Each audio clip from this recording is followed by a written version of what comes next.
toxic masculinity. Grandmother brutally beaten by black racist. Oh my gosh. Yeah, this is a pretty terrible story. I don't want to see stories like this. Sorry, that took longer than I had anticipated. The camera was being tricky. I think I hit a wrong button or something. But anyway, we got it fixed. All right. Yeah, this one's quite sad actually. I hate this story. So this is a grandmother in Los Angeles, and this black woman apparently started beating her up because she thought she was Asian. Oh my Which apparently she's not even Asian. She just kept yelling at her, saying, oh, "You're Asian. You're horrible. Whatever. Go home." So these are the pictures of her. This poor old lady who got beat up. And I hate showing stuff like that, and I actually hate doing stories like this. But I think people need to see it, and people need to hear about it so that they know exactly what's going on in this country. Mm-hmm. And who is, in terms like statistically speaking, who is it that's committing these crimes?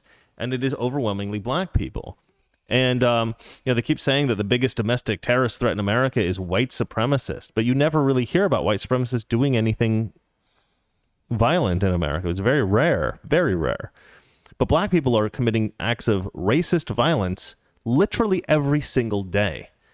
There's new stories, and I've got another horrific story that I'm going to probably do a Mr. Reagan about in the coming days that I just heard about. I posted on my Mr. Reagan channel a pretty horrific story of a 3-year-old white girl who was adopted by a black woman and was beaten to death after she was adopted. And this black woman was famous. She had won, a reality television show called like Worst Cooks in America, I think. Worst Cooks? Worst Cooks in America, yeah. It's sort of a fun, lighthearted show. Oh, okay. I was like, what? I think they take cooks that are kind of bad, and then they try to make them better, and then somebody at the end of the show wins. That's a good idea. That's my guess. I didn't really read up on the show, but she won the whole season 20 in 2020, and they ended up deleting the entire season of the show off of the internet. You can't find it anywhere. Wow. Yeah, and but because she had these little black boys, and she was married, and they seemed like a very happy, nice family. And they adopted these 3 white children, and she murdered one of them. Pretty crazy. So she's in court for that. She's saying that it's actually one of her black boys that did it. She's like, no, it wasn't me. It was one of the black boys. So, but the husband is saying, no, she did it. And I want to give the husband the benefit of the doubt and say, well, maybe he wasn't a part of it. Maybe he's a nice guy. But like, you let your wife beat a tiny little white girl to death. Like, I don't know. I can't be particularly sympathetic to him either. Mm-hmm. Like if you're letting your wife just beat your adopted children. Anyway, disturbing story. But I heard about another one of these 2 teenage boys who in Rochester, New York, and none of this stuff gets reported on the news. That's the thing. You got all these protests for these criminals who are shot, but then you don't even hear about this in the news. Did you see like what picture they used for? Because I saw some news on this kid that got killed in a car. And like so nice, holding his like niece. Oh, the photos that they're showing of him? Yeah, and I see completely different picture. I see him with the pile of cash. Yeah. I don't know how he earned that cash. Yeah. Like doing some signs as a gang member. Yeah, doing like the gang stuff. Yeah. That's pictures what I see. Yeah. And pictures what they show.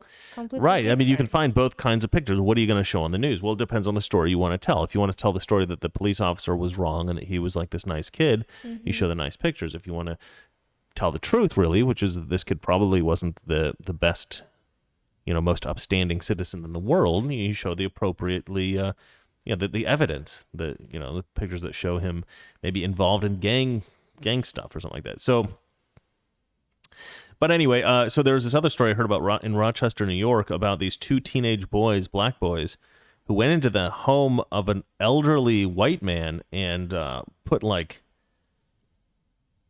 gasoline on him and burned him to death. Burned him alive.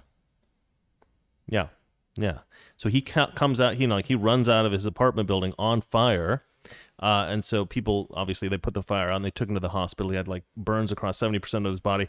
And then over the next few days, he dies. And these My black boys gosh. told him specifically to tell the police that it was white guys who did this. They said, tell them it's white men who burned you. And then they set him on fire.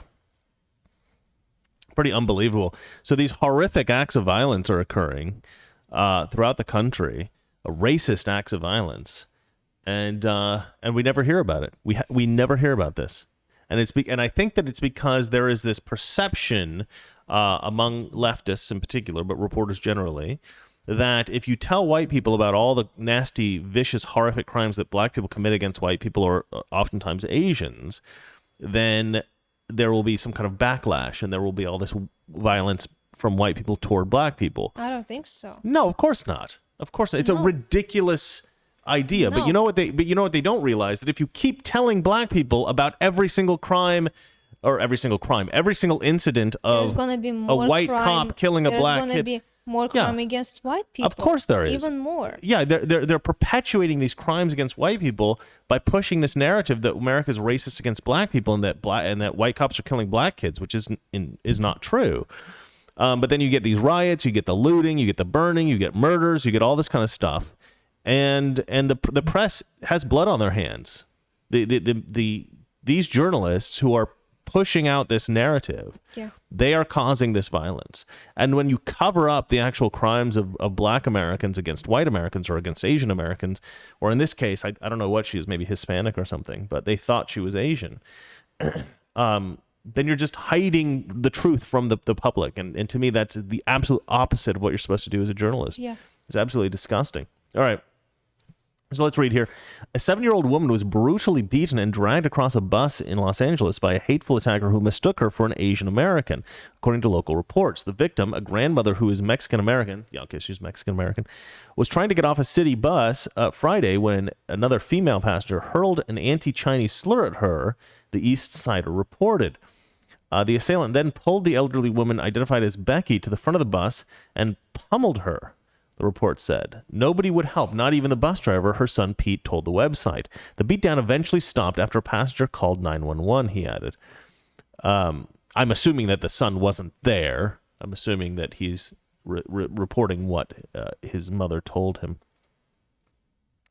Let's see here. Photos showed the victim, who had been on her way to go grocery. Oh, sorry. I thought Go was maybe the name of it. To go grocery shopping for her granddaughter, with a swollen eye and dark purple bruises around her face and neck. I mean, yeah, you don't get beat up that badly just from a couple of gentle pushes or shoves. I mean, this is a vicious attack by an absolutely horrible person. Her nose is broken and some of her hair pulled out, her son told the East Sider. He added that his family members are often mistaken for Asian. The police spokesman told the Los Angeles Times that Yasmin Beasley, 23, was arrested on felony battery charges in the attack. Well, I'm glad they found the woman who did this attack. He did not know whether prosecutors were pursuing hate crime charges. These are the oh man, look at her neck. Jeez. Oh my gosh. This Beasley, what's her name? Yasmin Beasley? I don't think you're showing the article in the live stream. Oh, I'm not? Oh, yeah, you're right. Sorry about that, guys. Anyway, that's what her neck looks like. Yeah, you don't want to keep it on the screen for too long. Well, that's right. That's why I was covering it up. It's not attractive. You don't want to see that. But you know, it is something we need to look at, as hard as it is, because we need to recognize what's happening in the country. Yeah. And this woman, Yasmin Beasley, I think she needs to go to prison for a long time. I do not like people like this who see. The thing is, if you're going to get into a fight and you're going to beat somebody up, fine. You know, it's, in some cases, I think people deserve it, right? And you know, some people occasionally need a punch. Mm-hmm. But if you're the kind of person who's going to go after like an elderly woman or a child, to me that is, and I think everybody kind of feels the same way, right? I mean, I think most people are incensed by this kind of thing. Like, it's just so cowardly. It's just so weak. Yeah. Like, if she had come up to a woman who was stronger than her, or a man, and tried to beat them up, she would have got, her face punched in. Mm-hmm. But what does she go after? She goes after somebody she knows can't fight back. An elderly woman. I mean, what a disgusting piece of human trash. And that woman needs to rot in prison. Anyway, But with our prosecutor, she'll probably walk. That's probably what's going to happen. They probably won't even prosecute her because the prosecutor we have, George Gascon, is so disgusting. We're going to talk about it on the show in the future, I think. We're going to talk about our efforts to try to get rid of George Gascon. Depends on how much work we end up doing with these people, but there's an organization, there's some people who are trying to get rid of him, trying to get a petition signed, so hopefully that will happen. But anyway, yeah, just more tragedies happening around the country because of the misinformation that's being spread by the left-wing media. They're not reporting about these kind of crimes. They're saying white supremacists are hurting the Asians. Sure CNN, sure New York Times, sure Atlantic, sure Vice, sure Washington Post, sure MSNBC. Yeah, sure. It's white supremacists. That's who it is. All right, darling. Yes. I'm going to ask you a favor. Are you ready? Yes. Could you please read the next story? Democrat mayor arrested for pedophilia crimes. Yeah, this one's pretty bad. So. And I'm sure it's boys, because he looks like a gay guy. Yeah. Okay, so let's have a look at this. Man, I don't not want to look at his face that big. The Sebastopol Police Department arrested Robert Jacob on Saturday morning after it executed an arrest warrant in the city's on the city's former mayor, detailing alleged felony sexual assaults that occurred between December 2019 and March 2021.